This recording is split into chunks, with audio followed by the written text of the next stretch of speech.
姨娘，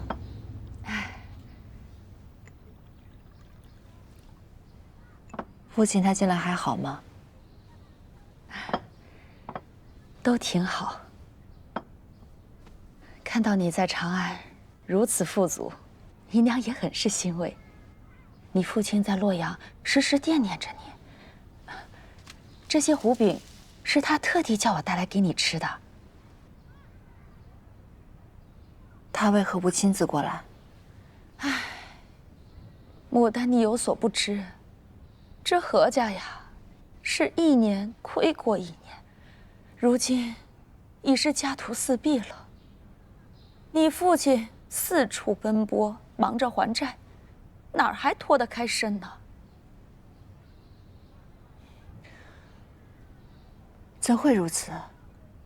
父亲当年也是数一数二的商户，怎么会沦落到如此境地？你又不是不知。你和刘畅成亲那年，何家为你贴补进去多少啊？后来你从刘家逃走，那众人都以为你死了。刘家不仅不再帮衬，反而还处处为难，我们哪儿斗得过关呢？那其他人也是见风使舵的，这生意还怎么做呀？牡丹，你如今这潇洒快活，可是整个何家的安危换来的呀。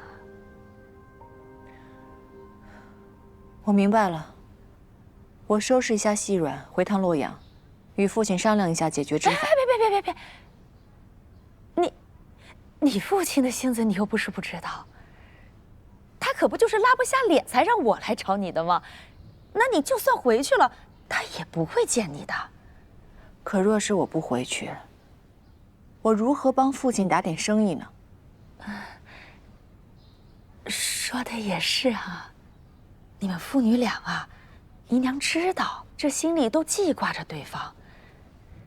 你父亲在洛阳家里呀，天天念叨着你，说他觉得有愧于你，还说你呀，喏，像马儿这么大的时候啊，就已经知道帮着他算钱理账，孝敬得很。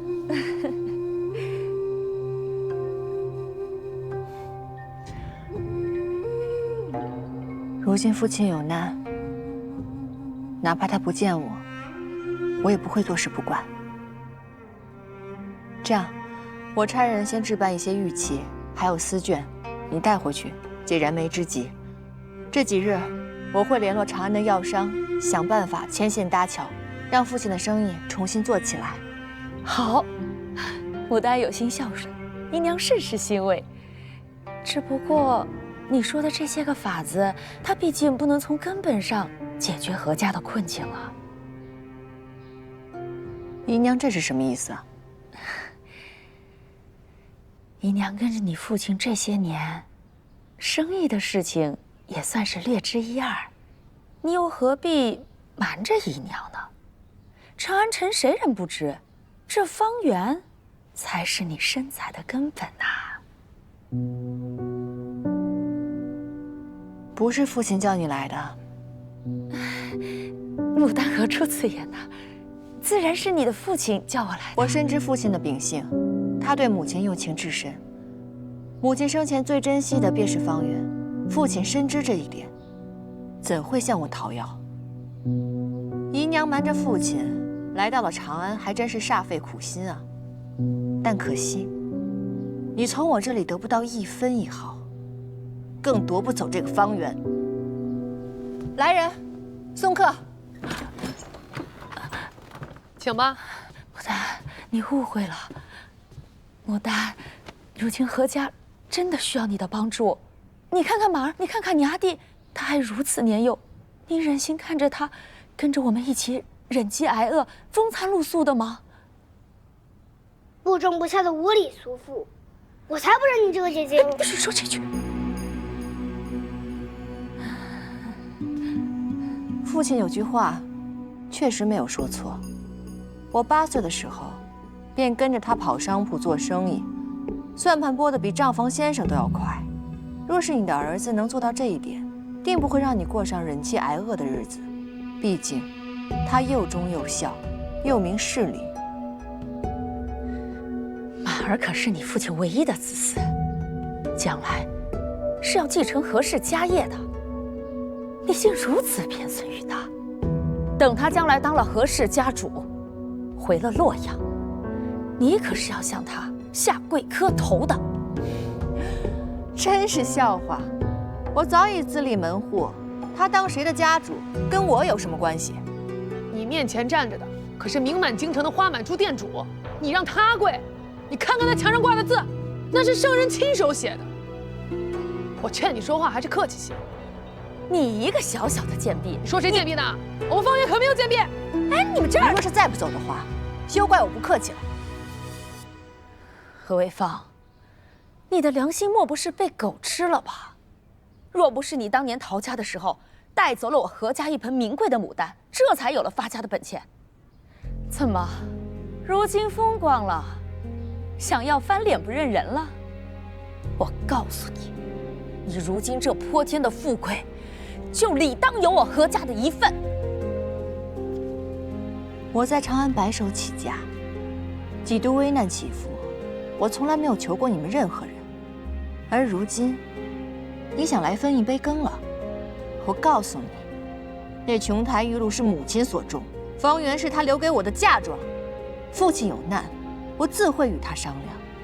但是这一切跟你毫无关系。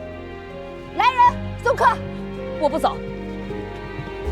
哎，你别碰我！你们别碰我！我不走！阿娘，何为芳，你母亲不是必死的。等下，你说什么？你母亲当年并非染了病，而是被下了毒。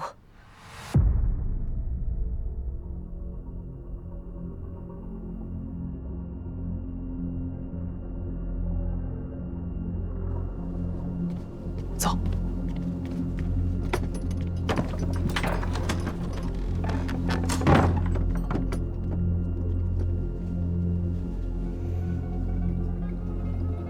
接着说。下毒的是他的仇家，且此毒无药可解，唯有紫溪丸可以试，所以当年你父亲才拼了命的去找他供药。你以为你胡诌几句，我就会信你的话吗？母亲生前待人良善，除了种花，不染俗世，哪里来的仇家？那只是你不明真相罢了。他不仅有仇家，且那人还恨他入骨。想来是他自知罪孽深重，所以才没有将此事告知你。你仔细想想，是什么样的恶疾会突然发作，且短短数月便撒手人寰？你是自小接触药材的人，可曾见过这样的怪病？如何证明你说的是真的？我知道此人是谁。给我5000匹绢帛，我便将此人的姓名告知于你。是真是假，你一探便知。好，我答应你。这个吴红是洛阳人，曾在长安做贵人家仆。几年前，他回老家探过一次亲，正是何夫人生病那段时间，日子对得上。他回洛阳探亲前，一直住在长安，应当和母亲无冤无仇。他为何要害母亲？这个实在没查到。不过此人古怪得很，他回到长安后销声匿迹了一阵子，甚至换了名字，深居简出。他若心中没鬼，为何要这般？他如今人在何处，在做什么？他在城外经营着一间孤幼病坊，平日也没什么异常。周围乡邻都对他赞不绝口，说他慈善亲和，对孩童甚好。你可有他的画像？